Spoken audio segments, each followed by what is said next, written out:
دین اور اسلام نے جو ہمیں بتایا تھوڑا نہیں لینا اپنے مزاج کے مطابق کہ یہ چیز اچھی لگتی ہے تو لے لیں گے، یہ نہیں اچھی لگتی ہے تو نہیں لیں گے۔ ماتم اچھا لگتا ہے تو ماتم میں پہنچیں گے، سوسانی نہیں اچھی لگتی ہے تو نہیں پہنچیں گے۔ عزاداری اچھی لگتی ہے تو عزاداری کو لے لیں گے، نماز نہیں اچھی لگتی ہے تو نماز کو نہیں لیں گے۔ رات بھر جاگ کے حسین کا نام لے کے شبیداری اچھی لگتی ہے تو شبیداری لے لیں گے، صبح کی 2 رکعت نماز پڑھنا مزاج کے اوپر گرا گزر جاتا ہے تو وہ ہم نہیں لیں گے۔ حسینی طریقہ زندگی یہی ہے کہ تھوڑا سا لے لیا جائے اور باقی چھوڑ دیا جائے۔ یاد رکھیے گا، دین اسلام اور مذہب ہمارا کوئی دسترخوان نہیں ہے کہ جس کے اوپر 10 طرح کی غذائیں ہیں، پسند والی لے لو، ناپسند والی چھوڑ دو۔ اسلام مکمل پیکیج کا نام ہے، ایک لوگے تو سب لینا پڑے گا، ایک چھوڑو گے تو سب چھوڑنا پڑے گا۔ صلوات پڑھے گا محمد والے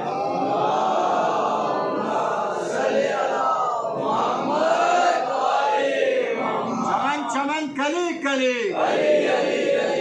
ڈگر ڈگر گلی گلی، خوشنود امام زمانہ سلوات۔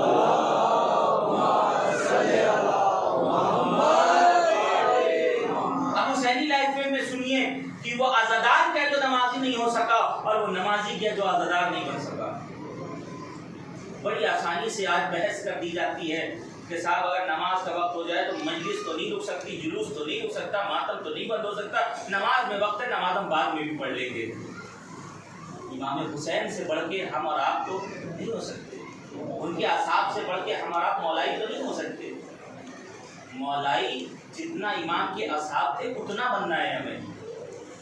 کربلا میں موت نگاہوں کے سامنے ہے، کہہ رہے مولا نماز کا وقت ہو گیا ہے۔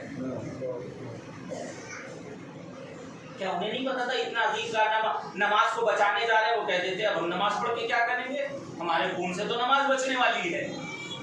نہیں، پتہ نہیں یہ تصورات کہاں سے آ جاتے ہیں معاشرے کے اندر، ہماری زندگی میں کہاں سے یہ فلسفے آ جاتے ہیں اور کہاں سے یہ نظریات کو ابھارا جاتا ہے کہ انسان کہتا ہے نماز میں بہت وقت ہے لیکن ہم ماتم نہیں روکیں گے، جب کر لیں گے تو جا کے نہیں جانے ماتم۔ زندگی کو ایسے سیٹ کیا جائے کہ نہ نماز کا وقت مجلس سے ٹکرائے، نہ مجلس کا وقت نماز سے ٹکرائے۔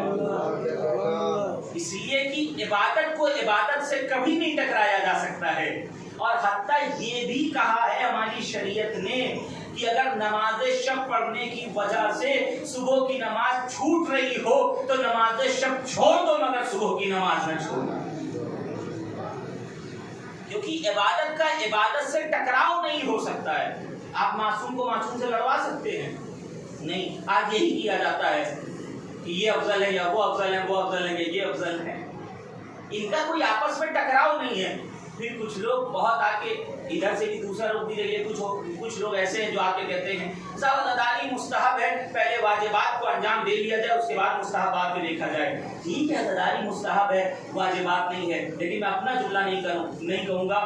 مؤسس حوزہ قم، بہت بڑی شخصیت، شیخ عبدالکریم حائری، خدا غریب رحمت کرے، شیخ عبدالکریم حائری، نوجوانوں نام یاد رکھ لیجیے گا۔ شیخ عبدالکریم حائری سے لوگوں نے یہی کہا جب شاہ کا زمانہ تھا اور ایران میں کچھ ذرا سی پابندیاں آ گئی اور اس میں جلوس نکالنے پر اور مجلسوں میں بہت پریشانی ہو رہی تھی، جیسے آج کا پورا اشوک زمانہ ہمارے درمیان کا ہے، تو کچھ لوگ کہتے ہیں کیا ضرورت ہے کرنے کی، ایسے ہی کچھ زمانہ ادھر بھی آ گیا تھا، بڑی پابندیاں ہونے لگی تھی۔ شیخ عبدالکریم حائری بہت پریشان تھے کہ کس طرح سے مجلسیں کی جائیں، کس طرح سے جلوس نکالا جائے، علم کیسے ہو، ہیئتیں کیسے آئیں، انجمنیں کیسے آئیں، تعزیہ کیسے ہو، قصہ کیسے ہو، تعزیت کیسے ہو، قصہ کیسے ہو، تسلیت کیسے ہو، ماتم، یہ ساری چیزیں شیخ عبدالکریم حائری مؤسس حوزہ قم جو قم میں مقیم رہتے تھے، ان کے چاہنے والوں نے ان سے کہا آغا، وہ بھی عالم کہنے والا، آغا عزاداری تو مستحب ہے، اتنا زیادہ پریشان کیوں ہوتے ہیں، نہیں ہو سکتا حالات کی وجہ سے تو نہیں کریں گے۔ یہ جملہ سن لیجئے، ہر زمانے کے لیے انشاءاللہ جواب ہو جائے گا۔ غلامان حسین ایسے ہی کہتے ہیں، مکتب حسینی سے پرورش پانے والے افراد اسی طرح کی باتیں کرتے ہیں۔ فرماتے ہیں آغا عبدالکریم حائری کہ ٹھیک ہے عزاداری مستحب ہے، لیکن یہ ایسا مستحب عمل ہے جس کی آغوش میں واجبات کو پناہ ملتی ہے۔ محمد والے محمد صلی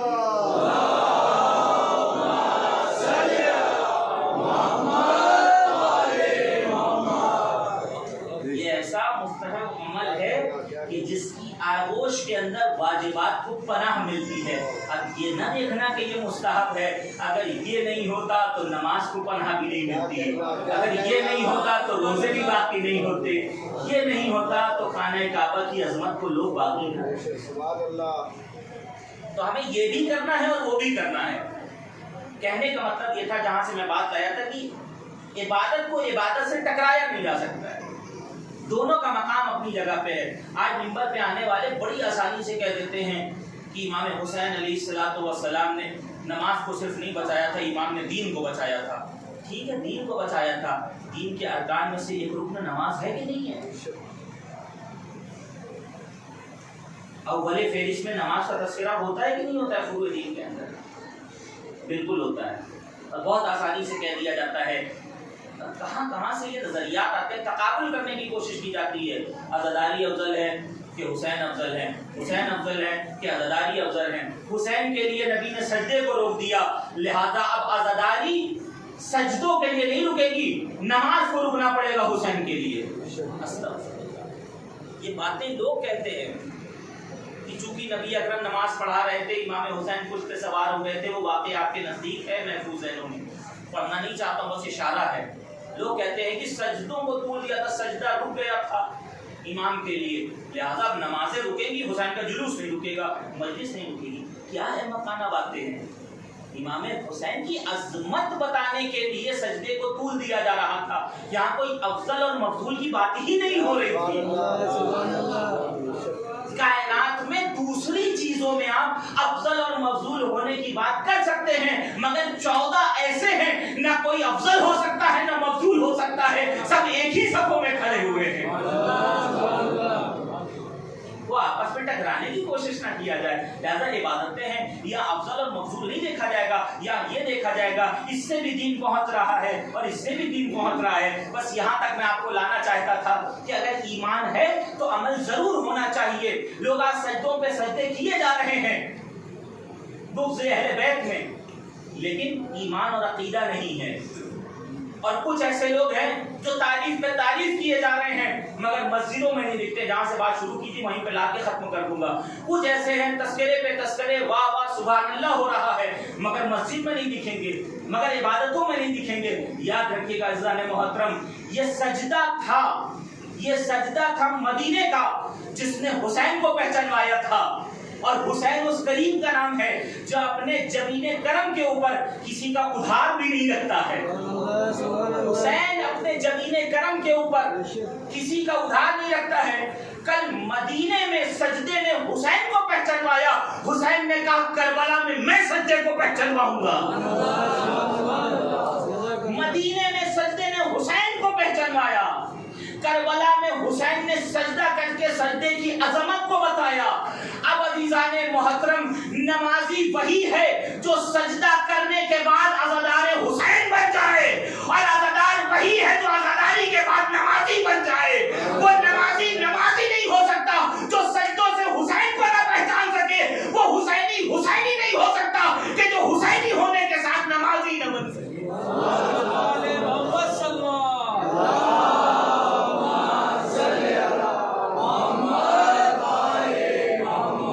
لبیک یا حسین، لبیک یا حسین۔ بہتر صلوات پڑھے تو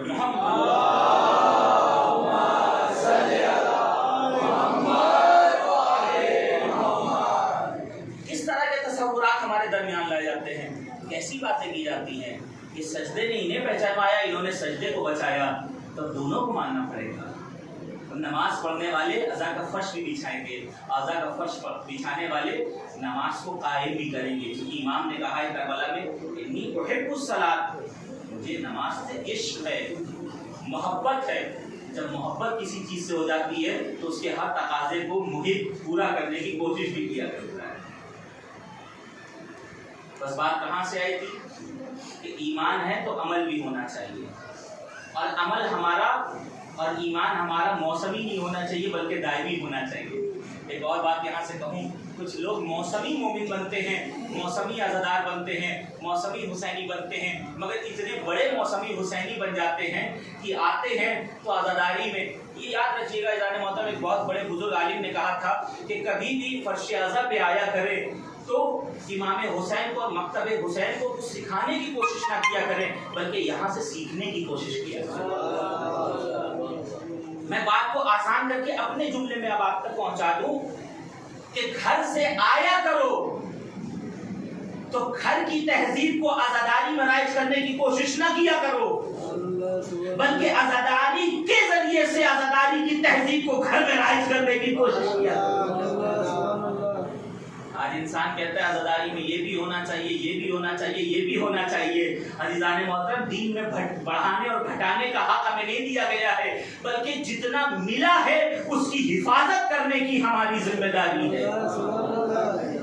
دین ہماری چاہت کا نام نہیں ہے، دین کی چاہت کا نام ہم عزادار ہیں۔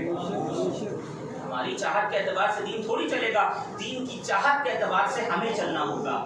اگر ہم چاہتے ہیں ہماری چاہت کے اعتبار سے ہو تو وہ جنت میں ہوگا، اور اگر ہم چاہتے ہیں اس کی چاہت کے اعتبار سے ہم گزارے زندگی تو یہاں گزارنا ہوگا۔ بس یہیں پہ بات کو تمام کر دیا جائے گا۔ کسی نے حضرت امیر المومنین مولا متقیار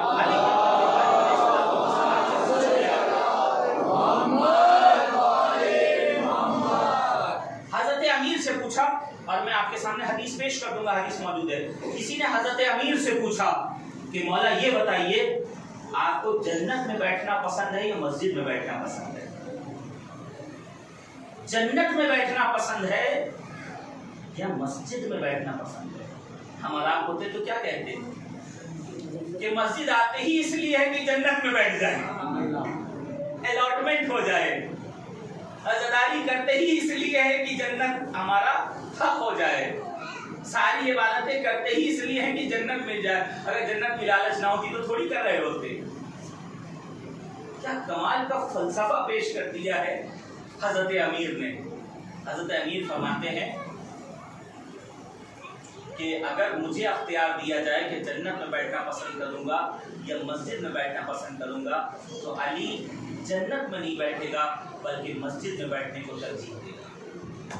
پوچھنے والوں نے پوچھا، آپ بھی سوچ رہے ہوں گے کیوں؟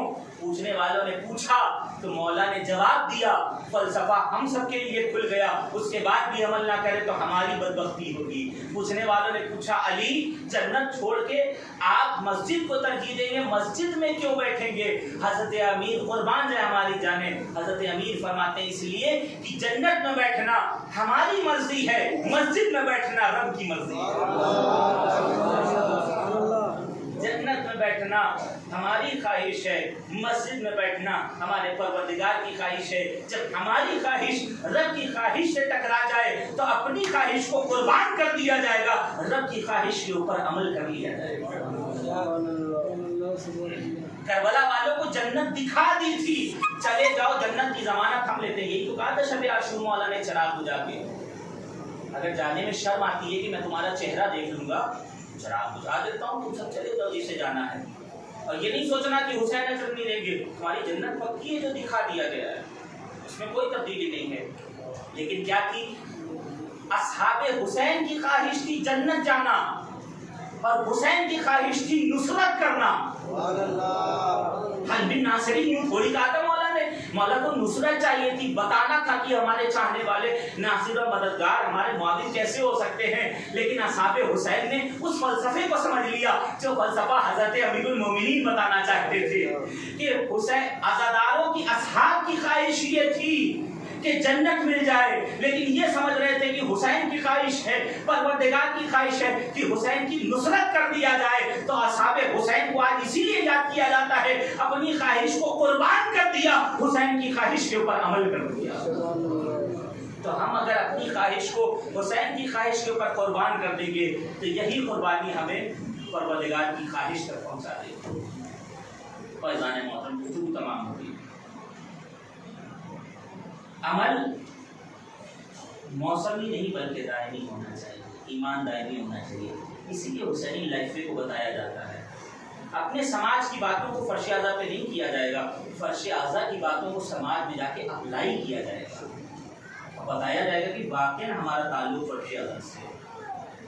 دنیا میں یہاں فرش، یہ میں کیوں کہہ رہا ہوں، جیسے کہ آپ گھر میں بیٹھتے ہیں تو فلاں آئے گا تو اس کے لیے وہ کرسی، میں نے کل بھی اشارہ کیا تھا، فلاں آئے گا تو فلاں چٹائی پہ بیٹھے گا، فلاں آئے گا تو صوفے پہ بیٹھے گا. لیکن فرش اعلیٰ پہ آنے کے بعد کسی کی امیری غریبی نہیں رہ جاتی ہے، ہر ایک آتا ہے تو ایک کردار کے ساتھ ایک جگہ کے اوپر بیٹھتا ہے. ہم میں سے نہیں پتا کون گناہ گار ہے، کون مومن ہے، کس کی دعا قبول ہوتی ہے، کس کی دعا رد ہوتی ہے. بلایا اسی لیے جاتا ہے کہ تاکہ انسان کے اندر تبدیلی آ جائے، اور اس ارادے سے آئے گا تو یہی فرش اعلیٰ کا مقصد ہے، یہی حسینی لائف کا مقصد ہے.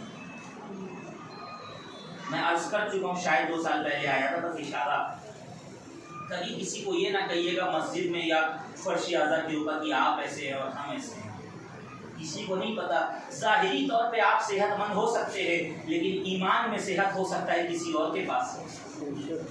ظاہری طور پہ آنکھ آپ کے پاس ہو سکتی ہے، مگر ایمان کی آنکھیں شاید نابینا کے پاس ہو. ظاہری طور پہ ہمیں اور آپ کو حسن اور چہرہ خوبصورتی مل سکتی ہے، مگر کردار کی خوبصورتی شاید کسی غریب کے پاس ہو، شاید کسی غریب کے پاس ہو. ہمیں نہیں پتا ہے، کسی کو طرز نہیں کر سکتے. اسی لیے عزیزان محترم، کسی کو معاشرے میں نیچا دکھانے کی ضرورت ہم اور آپ نہیں کر سکتے. ہر انسان کو مہلت دی جائے کہ وہ بلند ہو جائے. یہ باتیں میں پڑھ چکا ہوں، لیکن اشارہ کر رہا ہوں. قرآن نے کہا ہے فَذَكِّرْ إِن نَفَعَتِ الذِّكْرَىٰ، بار بار یاد دلاؤ کیونکہ یاد دلانے سے فائدہ ہوتا ہے. بارش نہیں ہو رہی تھی، انعطاف تھا، جناب موسیٰ کا زمانہ تھا، لوگ پریشان ہو گئے. کاٹی کا نماز استسقاء ہوگی، نماز استسقاء جماعت سے پڑھی جاتی ہے. اس وقت کی جس خاص شکل میں نماز ہو یا گیدرنگ ہو، آئے دعا پہ دعا موسیٰ مانگ رہے، قبول نہیں ہوئی. بات کرنے کی کوشش کی، کلیم اللہ کے وہی ہوئی. موسیٰ اس مجمع میں یہ جو گاؤں والے ہیں، ایک ایسا گناہ گار ہے کہ جس کی وجہ سے بارش نہیں ہوگی اور دعا قبول نہیں ہوگی. اللہ، یعنی ایک انسان کے عمل کا اثر اچھا کرے تب بھی معاشرے پہ ہوتا ہے، برا کرے تب بھی معاشرے کے اوپر ہوتا ہے. نہیں ہوگی بارش. ایک گناہ گار ہے، جب تک وہ نہیں جائے گا تب تک نہیں ہوگی. اور وہ ہر بزم میں رہتا تھا. جناب موسیٰ نے ایک آج پروردگار کون ہوگا ہمیں کیسے پتا. تو جناب موسیٰ نے پلٹ کے اعلان کیا. جس طرح سے نماز جماعت جب ہوتی ہے اور امام پلٹ کے کچھ بات معمومین سے اور مقتدین سے کہتا ہے، تو اسی طرح سے جناب موسیٰ نے کہا کہ بھائی ماجرا یہ ہے کہ کوئی تو ہے ایسا کہ جس کے گناہوں کی وجہ سے رحمتیں رک رہی ہیں. اب آپ بتائیے، اگر ہم کہہ دیں کہ ہمارے مجمع میں کوئی ایسا ہے تو اس کے اوپر کیا گزر جائے گا. جناب موسیٰ نے کہا تو کوئی ایسا اٹھ کے چلا جائے. اگر وہ اٹھ کے چلا جاتا تو پورے معاشرے میں ذلیل ہو جاتا، لوگ اسے زندہ نہیں رہنے دیتے، بات بات پہ ٹوکا جاتا. بس عزیزان محترم، یہی وہ مرحلہ تھا کہ جہاں سے اس کے دل میں انقلاب پیدا ہوا اور اس نے دل میں ارادہ کر لیا. ایک تو سب موسیٰ کو رہے تھے، دل میں ارادہ کر لیا، پروردگار اگر تو نے عزت بچا لی تو میں پھر اب کبھی اس طرح سے گناہ نہیں کروں. اللہ، ہم دیکھیں اللہ ہماری کتنی عزت بچاتا ہے. ہم کیا کیا نہیں کرتے ہیں، کبھی ہمیں مجمع میں ذلیل اور رسوا نہیں ہونے دیتا ہے. ہر روز مجلس میں آتے ہیں مگر کبھی یہ نہیں کہتا ہے کہ اس نے یہ گناہ کیا، اس نے یہ گناہ کیا ہے.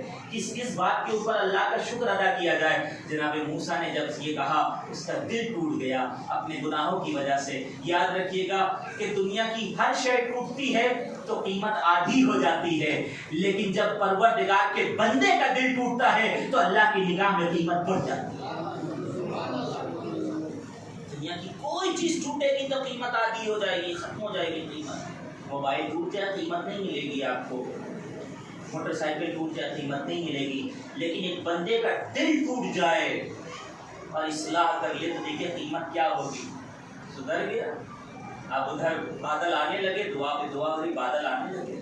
موسیٰ کو تعجب ہوا، پروردگار تو نے تو کہا تھا کہ اس میں کوئی ہے اور ابھی تک اٹھ کے گیا نہیں ہے. کہا ہاں، لیکن اس نے توبہ کر لی. کتنی تیز توبہ، اس نے توبہ کر لی ہے. تو موسیٰ نے کہا پروردگار مجھے تو بتا دے، میں کسی کو نہیں بتاؤں گا. کیا جواب آیا تھا آپ جانتے ہیں؟ کہا موسیٰ جب یہ گناہگار تھا تو میں نے تمہیں نام نہیں بتایا، اب تو یہ میرا بندہ ہو گیا ہے، تو میرا بندہ ہو گیا ہے. حسینی سال بھر ہم سے گناہ، سب چھوٹے بڑے گناہ، ممبر میں بیٹھے چھوٹے بڑے گناہ سب سے ہوتے ہیں، لیکن امام حسین یہاں آ کر ہمیں پاک ہونے کا موقع دے دیتے ہیں.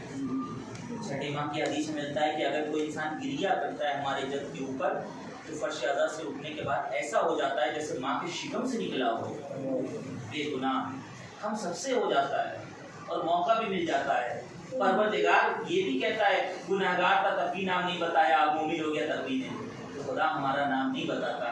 ہم وہ کام نہ کریں جس سے ہمارے گناہ معاشرے میں آ جائیں۔ بس گفتگو تمام نہیں۔ کربلا والے ہمیں بتاتے ہیں کہ حسین کے ساتھ کیسے زندگی ہوتا ہے، اور یہ کربلا کا پیغام ہمیں سکھاتا ہے کہ کربلا کے پیغام کو کس طرح سے اپنی زندگی کو کس طرح سے سنبھالنا۔ سرزمین کربلا پہ سرکار سید الشہداء کا کارواں قافلہ ہے۔ اس سرزمین پہ جو بھی آیا ہے اسے رو کے جانا پڑا ہے۔ حضرت آدم اسی سرزمین کے اوپر آئے، دل بیٹھ گیا، گریہ کرنے لگے، خدایا کون سی زمین ہے جہاں دل بیٹھا جا رہا ہے؟ یہ وہ زمین ہے جہاں آخری نبی کا نواسہ بے رحمی سے شہید کیا جائے۔ اور زمانہ آگے بڑھا، نوح کو جب ڈھیلے مارے جاتے تھے کوفے کی سرزمین سے ہوتے ہوئے، قوم انہیں جب پھینک دیتی تھی اٹھا کے مجروح ہو جاتے تھے، اسی سرزمین کربلا پہ پہنچتے تھے۔ کون سی زمین ہے؟ یہ کربلا ہے۔ ابراہیم اپنے جانوروں کو لے کر آتے تھے، جانور فرات سے پانی پینے سے انکار کر دیتے تھے۔ پروردگار کون سا پانی ہے جو جانور منہ پھیرے لے رہے ہیں؟ یہ وہ پانی ہے کہ جو میرے محبوب کے بیٹے اور ان کی اولادوں کو نہیں ملے گا۔ اسماعیل آئے، بھیڑیاں چراتے چراتے اینٹ سے ٹھوکر لگتی ہے، انگوٹھے سے خون جاری ہو جاتا ہے، پریشان ہو جاتے ہیں۔ پروردگار کون سی سرزمین ہے جہاں میں پریشان ہو گیا؟ اسماعیل، یہ کربلا ہے۔ اول سے لے کر آخر تک کربلا ایسی یاد ہے کہ اول نے بھی منایا ہے اور انسانیت کا آخر بھی کربلا کی یاد منائے گا۔ یہ کربلا ہے، یہاں کسی کو قرار نہیں ملتا ہے۔ جب کربلا میں نبیوں کو قرار نہ ملا تو جن کا غم ہے ان کے دلوں کو کیسے قرار ملتا ہے؟ خدا آپ کو کوئی غم نہ دے سوائے غم سرکار سید الشہداء کے۔ 2 محرم کو یہ قافلہ کربلا میں آ گیا تھا۔ زینب و ام کلثوم کی بے چینیاں بڑھ رہی تھی۔ بھیا کوئی بیوی ہے جس کے رونے کی آواز آتی ہے؟ زینب یہ ہماری ماں ہے جس نے بقیع سے اپنی قبر کو چھوڑا۔ رونے کے لیے آمادہ ہو جائیے عزیزان محترم، میں نے فضائل کم کر دیا۔ 5 محرم ہو گئی ہے، آج سے بنی ہاشم کے مصائب پڑھے جاتے ہیں۔ اور بنی ہاشم کے مصائب وہ بھی آج ان بچوں کے مصائب ہوں گے۔ بنی ہاشم میں سر فہرست ان بچوں کے مصائب ہوتے ہیں۔ ہماری مائیں، ہماری بہنیں سن رہی ہیں، صاحبان اولاد ہیں۔ عزیزان محترم، صبح سے آپ اور محمد کے مصائب سن رہے ہوں گے مختلف مجالس میں، لیکن کربلا یہی ہے جسے پیش کیا جائے گا۔ غم وہی ہے ہمارا جو بار بار ہمارے زخموں کو تازہ کر دیتا ہے۔ میں اپنی ماؤں سے اور بہنوں سے گزارش کروں گا کہ آج ان بچوں پہ رونے کے لیے آپ جمع ہوئی ہیں جن بچوں پہ ان کی ماں نے کربلا میں نہیں رویا، جن بچوں پہ ان کی ماں نے آنسو نہیں بہائے۔